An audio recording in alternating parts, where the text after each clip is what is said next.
नमस्कार साथियों। Question paper को लेकर मैं सीरीज को लेकर आया हूँ। एलएलबी फर्स्ट सेमेस्टर का क्वेश्चन पेपर आपके स्क्रीन पर है।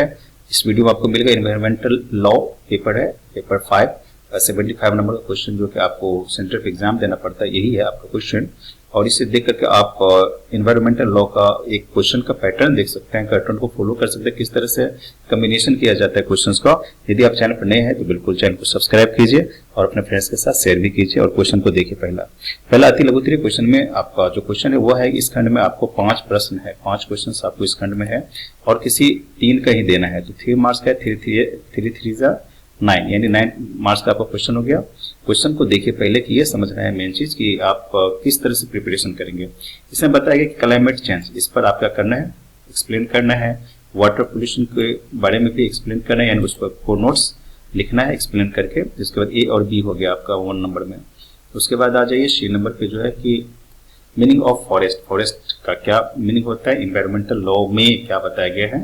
हंटिंग ऑफ वाइल्ड लाइफ यानी वन्य जीव का शिकार, इस पर किस तरह से लॉ है, क्या बताता है, इसके बारे में लिखिए क्या कहना। इसे कहते हैं radio active pollution and it's extent. बहुत अच्छा क्वेश्चन है कि रेडियोधर्मी प्रदूषण क्या होता है और इसका जनजीवन पर क्या प्रभाव पड़ता है। राइट, ये आपका 5 वहां पर क्वेश्चन दिया गया, तो उसमें से आपको किसी 3 को ही करना है।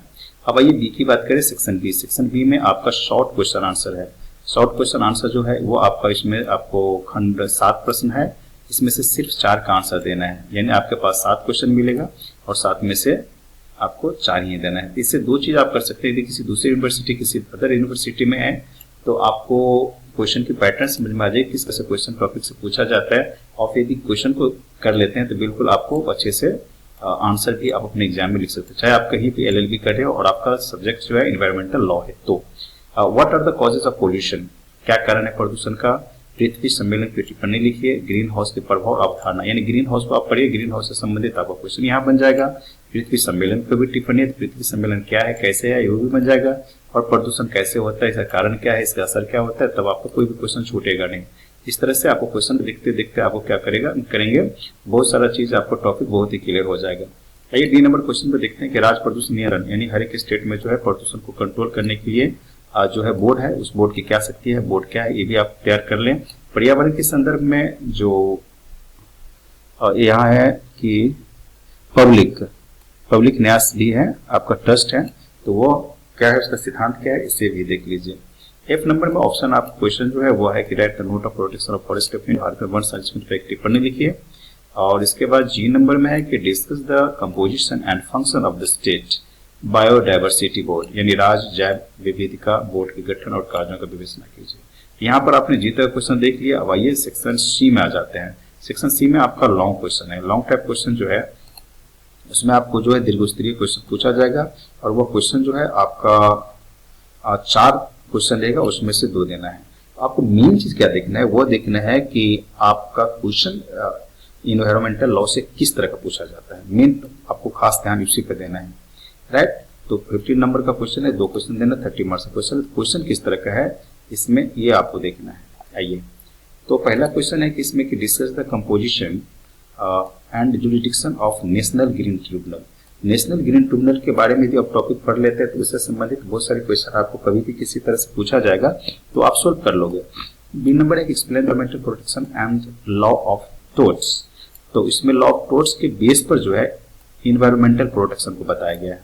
तो अपकृत विधि, क्योंकि लॉ ऑफ टोर्ट्स ऑलरेडी जो है ना दूसरा टॉपिक है, यहाँ पर पर्यावरण संरक्षण भी बताया गया है। सी नंबर जो क्वेश्चन है वो है कि discuss 2 leading decision of the supreme court of India on environmental protection. तो आपको कई सारे लॉ इसमें मिल जाएंगे, बहुत सारे सुप्रीम कोर्ट का डिसीजन भी मिल जाएगा, तो कोई भी डिसीजन आप तैयार कर सकते हैं। तो इससे आपके फायदे हो गए कि रिलेवेंट कैसे मिल गया और रिलेवेंट टॉपिक से आप अपने मन से लिखे। तो यहाँ पर मैंने जो कोशिश किया हूँ ये कोशिश किया हूँ कि आपको क्वेश्चन का पैटर्न दिखाऊं, क्वेश्चन किस तरह से पूरे बुक से आता है, जो आपका सिलेबस है उस सिलेबस से किस तरह से बन के आता है। आप इस तरह से भी नोट्स तैयार कर लेते हैं, टॉपिक वाइज कर लेते हैं, तो बिल्कुल आप एग्जाम में ज्यादा से ज्यादा मैक्सिमम मार्क्स लाएंगे। राइट, ये क्वेश्चन भी आपका बन गया इन्वायरमेंटल लॉ का भी। Thank you. और चैनल पर नए हैं तो जरूर आप सब्सक्राइब कीजिए। देव तक आपने सब्सक्राइब नहीं किया, क्योंकि आप यदि सब्सक्राइब नहीं करेंगे तो फिर मैं इस तरह का जो आपका क्वेश्चन पेपर डाल रहा हूँ उससे कोई मतलब नहीं रहेगी और फिर आप ही तो मुझे थोड़ा सा हौसला बढ़ाएंगे, ठीक है, क्योंकि आपके हौसला बढ़ाने से हो सकता है कि वो दूसरे का हेल्प हो जाए। Thank you.